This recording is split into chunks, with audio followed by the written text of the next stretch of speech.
Olá, boa tarde. Bem-vindos a mais uma apresentação de temas livres aqui dentro do módulo de Medicina Nuclear e Imagem Molecular. Temos alguns temas livres para discutir hoje. Eu sou Marcelo Queiroz, sou atual diretor de defesa profissional da SPR, médico nuclear e radiologista. E aqui comigo tenho mais outros 3 avaliadores de painéis. Então, ao meu lado direito, a doutora Daniela Ferraro, ao lado esquerdo, a doutora Sara Macedo e o doutor Arthur Coutinho, médicos nucleares de diferentes instituições. Estamos aqui para fazer essa avaliação dos temas livres. E já para dar início, eu convido o Dr. João Pedro Borges para fazer a apresentação do primeiro tema livre. E, por favor, João, fica à vontade. Muito obrigado, boa tarde a todos. Meu nome é João Pedro, sou aluno de graduação de Física Médica, orientado pela professora doutora Diana Rodrigues de Pina, faço parte do grupo LAFAR, Física Aplicada ao Radiodiagnóstico, e vim apresentar meu trabalho de hoje, intitulado Desenvolvimento de algoritmos para segmentação automática de imagem de perfusão pulmonar, SPECT com e sem auxílio de CT. Os autores afirmam não haver qualquer tipo de conflito de interesse. Um sumáriozinho só para a gente ver por onde nós vamos passar, os tópicos. E dar uma breve contextualizada sobre o contexto do exame de cintilografia de perfusão pulmonar. Esse exame fornece um mapeamento não invasivo da perfusão pulmonar, utilizando um radiofármaco. Então, para o contexto desse trabalho, foi realizado dentro de equipamento SPECT-CT. Então, a gente tem tanto a imagem SPECT quanto a CT, onde a imagem CT ela fornece informações estruturais, anatômicas e morfológicas do tecido, no caso o pulmão, e já a imagem SPECT ela já vem com informações fisiológicas e funcionais do próprio pulmão. A expressão visual, hoje em dia, ainda é o padrão ouro para identificar os defeitos de perfusão e para análise dessas imagens. E os métodos de quantificações atuais ainda estão bem para trás, porque eles exigem manualmente, que você segmente manualmente, ou softwares comerciais bem restritos e de alto custo. O nosso objetivo, então, com esse trabalho, é desenvolver uma metodologia totalmente automatizada, para segmentação de imagens SPECT-CT, usando algoritmos gratuitos, como o 3D Slicer e o Python, que são também de amplo acesso, e qualquer pessoa consegue adquirir. Então, nossa metodologia, primeiro, para a nossa criação de banco de dados, o estudo foi aprovado pelo Comitê de Ética sobre esse CEP.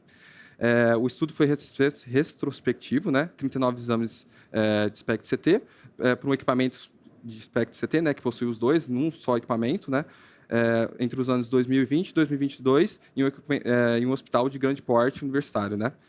Os critérios de inclusão para os exames dentro desse estudo foi se o exame tinha completo, tanto as imagens CT quanto as SPECT, e também se possuía laudo.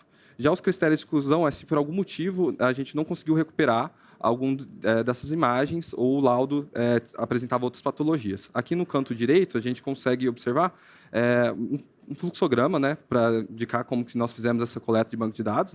Então, pegava o banco de dados do hospital, selecionamos os exames completos e, ao final, a gente conseguiu 39 exames do mesmo equipamento do banco de dados. Agora, falando sobre a parte da segmentação, primeiro a gente fez a segmentação da CT usando o 3D Slicer e esse plugin, Chest Imaging Platform.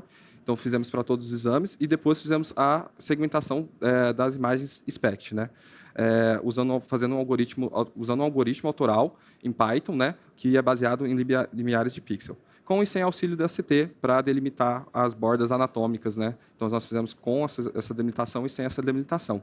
As métricas extraídas dessas segmentações foram tanto volume absoluto, quanto as intensidades de pixel, as métricas da própria imagem. De resultado, nós conseguimos um processamento totalmente automatizado, em menos de 30 segundos, utilizando apenas software gratuitos e de amplo acesso e um computador comum, não nada específico para segmentações médicas.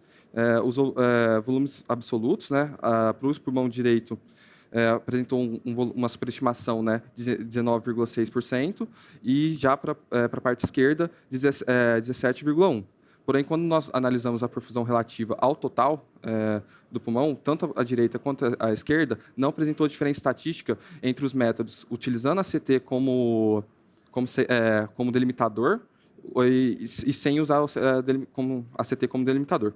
Então, a gente tem aqui um exemplo, né, na parte inferior esquerda, na figura 4, como a segmentação é realizada, e já nessa tabela direita, a gente tem tanto os volumes relativos da perfusão com e sem CT e o valor P, né, dessa métrica comparada entre um e outro. Passei um pouco. Então, eu acho que o maior avanço, né, desse trabalho é ter conseguido montar uma metodologia gratuita, de amplo acesso, e que faz segmentações em menos de 30 segundos de exames de SPECT-CT. A parte dessa superestimação do volume das imagens SPECT é um efeito físico esperado da própria aquisição do equipamento, quando a gente não utiliza a CT. Então, já é um efeito esperado que, sem usar esse refino da CT, a gente vai ter essa superestimação. E o maior avanço também é que ela é totalmente automatizada, então não precisa de nenhum contorno manual do próprio médico. Então, aumenta o tempo útil que o médico pode estar fazendo outra coisa e pode melhorar a rotina tanto para o paciente quanto para o médico, né? Então, de conclusão, a gente tira: é possível realizar a segmentação e a quantificação da perfusão pulmonar de forma automática, com mínima interação ao usuário. O algoritmo consolida com uma ferramenta gratuita e a solução apresenta forte potencial à aplicação clínica, na rotina clínica para o diagnóstico. Então, eu gostaria de agradecer à Sociedade Paulista, né, por ter abrido esse espaço para poder falar sobre esse trabalho, a FAPESP pelo fomento, e tanto o LAFAR, a FMB, o HC e o IB, pela toda essa estrutura que permitiu ser realizado esse trabalho. Aqui as minhas referências, as contribuições de cada autores e... João Pedro, convido aqui para sentar com a gente na mesa para a gente fazer alguns questionamentos e entender um pouco mais, explorar o resultado do seu trabalho, tá? Obrigado pela apresentação, pela dedicação à pesquisa e à ciência, um aluno de graduação, então é algo que deve ser muito valorizado numa instituição de renome, que é a Unesp de Botucatu. E eu fiquei curioso um pouco pelo volume de exames que foram feitos em 2 anos. Usando o SPECT-CT, vocês chegaram em 39 exames. Quantos exames foram excluídos pelos critérios que você falou de ou não ter laudo, ou a imagem não está disponível? O porque eu achei o N relativamente pequeno, assim, para... Sim, foram, acho, uma bagatela, assim, não tenho esse dado muito fácil, assim, na cabeça, mas acho que foi uma bagatela de quase 20 exames que foram excluídos durante esse período. Por indisponibilidade de alguma das imagens, ou o laudo apresentava outro tipo de defeito que poderia atrapalhar na hora da segmentação. Porque a segmentação foi automática com o 3D Slicer, mas usando o Python foi uma segmentação autoral, que você falou. Como que é? Vocês desenvolveram um método de segmentar usando o Python? Isso, foi. Baseado na liberação dos pixels. Já existe, né, um plugin já para a segmentação dentro do 3D Slicer. Então, o algoritmo ele entra para conectar o uso do 3D Slicer com a segmentação na SPECT. Entendi. E teve não sei se existiu essa comparação, dizer assim, qual segmento foi encontrado pelo 3D Slicer na tomografia, se teve um match, se ficou realmente bem segmentado também, usando só os dados do SPECT. Tipo assim, aqui é o lobo superior direito pela tomografia e também é o lobo superior direito nessa segmentação autoral.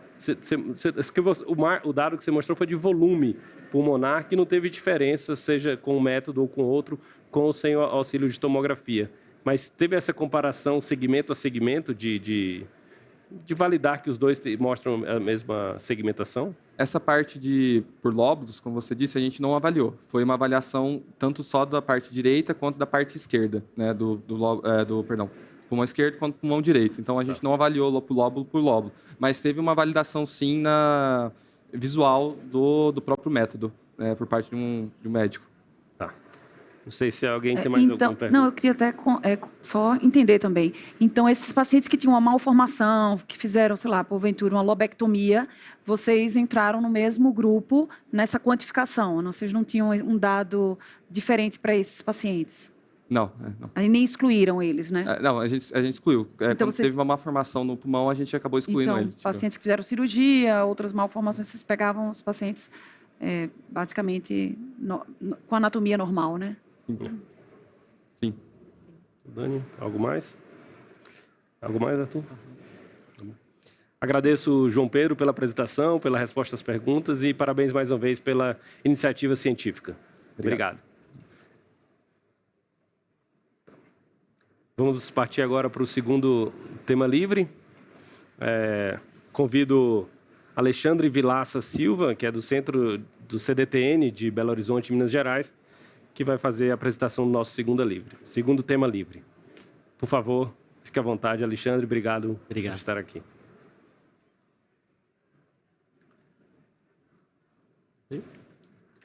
Boa tarde a todos. O tema do meu trabalho é a influência do volume do simulador na determinação da eficiência de contagem do tomógrafo PET do Laboratório de Imagem Molecular, o LIM, pertencente ao CDTN. Como já foi apresentado, meu nome é Alexandre Vilaça, eu sou aluno do curso de Radiologia da Universidade Federal de Minas Gerais e também aluno de Iniciação Científica do Centro de Desenvolvimento da Tecnologia Nuclear. E, antes de mais nada, gostaria de dizer que não existe nenhum tipo de conflito de interesse nessa apresentação. E, introduzindo para todos, a tomografia por emissão de pósitrons, a PET, ela é uma técnica que detecta dois fótons de 511 keV, que são gerados na aniquilação de um pósitron emitido pelo radiofármaco. E esses fótons, eles são captados dentro de uma janela de tempo, em uma linha reta, na chamada line of response.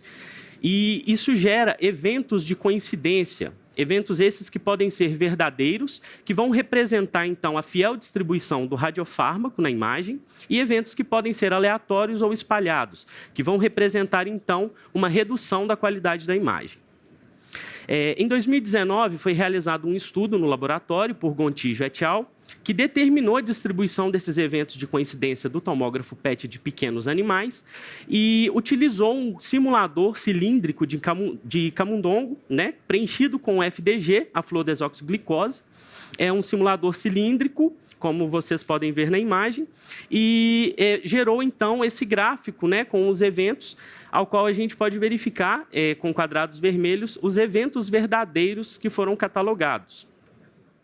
O simulador de camundongo ele é usado de forma rotineira no laboratório para determinação dessas eficiências de contagem em kCps por megabecquerel, por se tratar de um parâmetro que é essencial nessas análises quantitativas experimentais. E a distribuição desses eventos de coincidência vão depender da geometria do objeto ou do animal que está sendo imagiado. E a gente pode, então, entender que as geometrias diferentes vão gerar eficiências de contagem também diferentes. Por esse motivo, o objetivo do trabalho foi investigar a influência dessa geometria do simulador de camundongos na eficiência de contagem do tomógrafo LabPET Solo 4 do laboratório. Nós utilizamos, como materiais nesse estudo, um torno de usinagem, um tubo de acrílico transparente e um tarugo de acrílico transparente para a confecção desses simuladores que seriam utilizados no experimento. Usamos também o tomógrafo da Triumph LabPET Solo 4, o radioglic, que é a fluodesoxiglicose, que é produzida nos nossos laboratórios, o ativímetro e a balança analítica.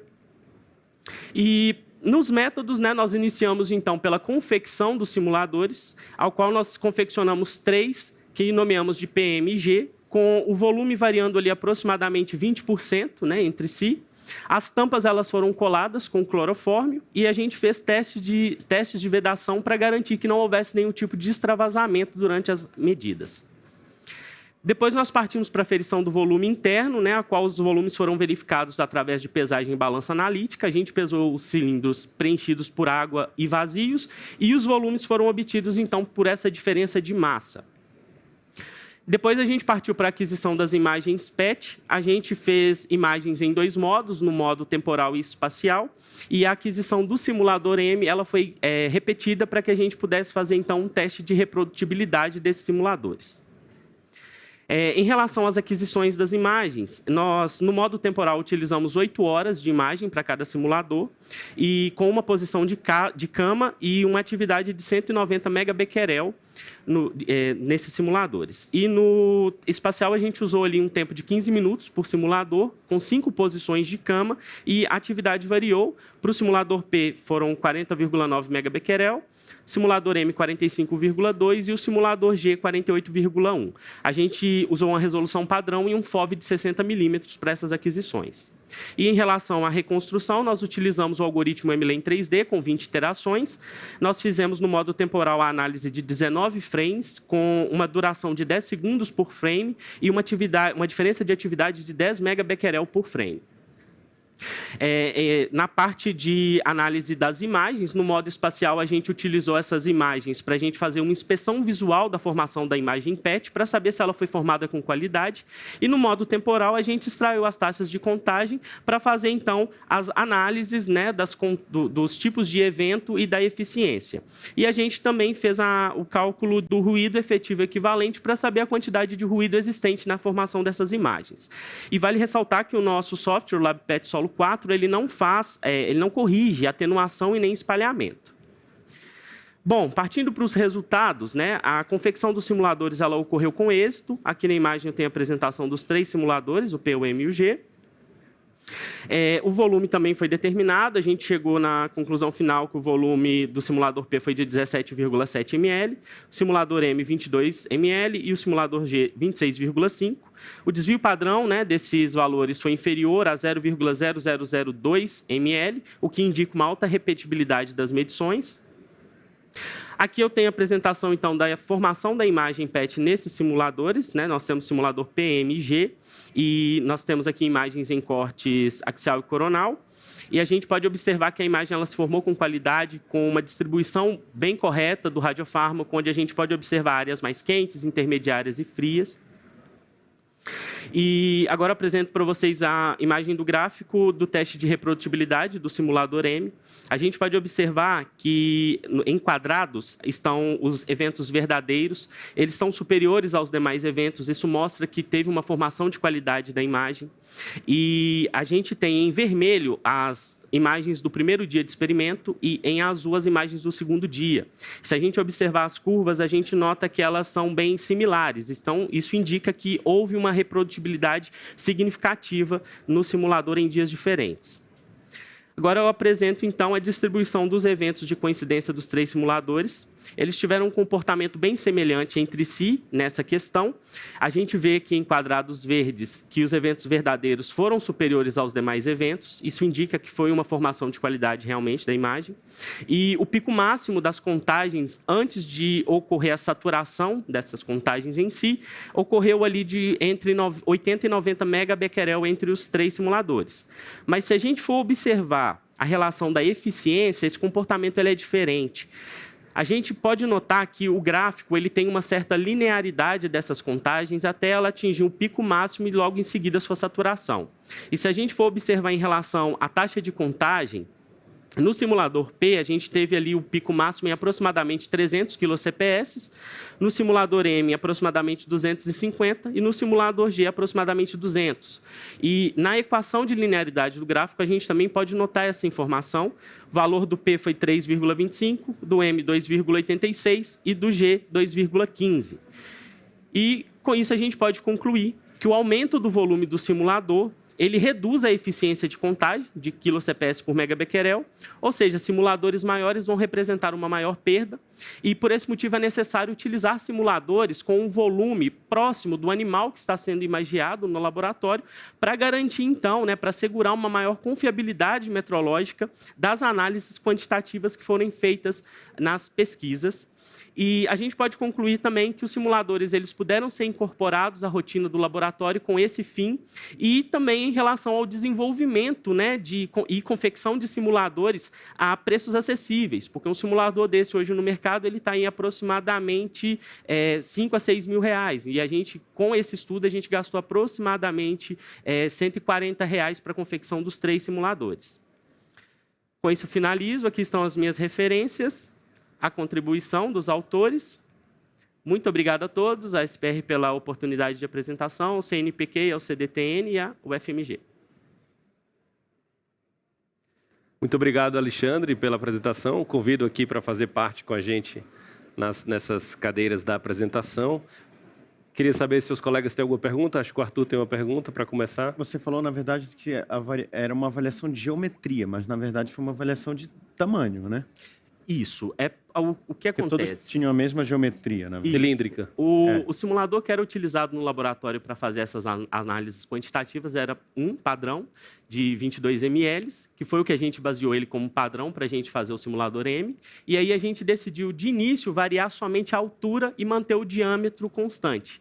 Porque em estudos futuros a gente quer fazer mais variações, né? Variar diâmetro, fazer um com tamanho maior e um diâmetro maior, variar entre si.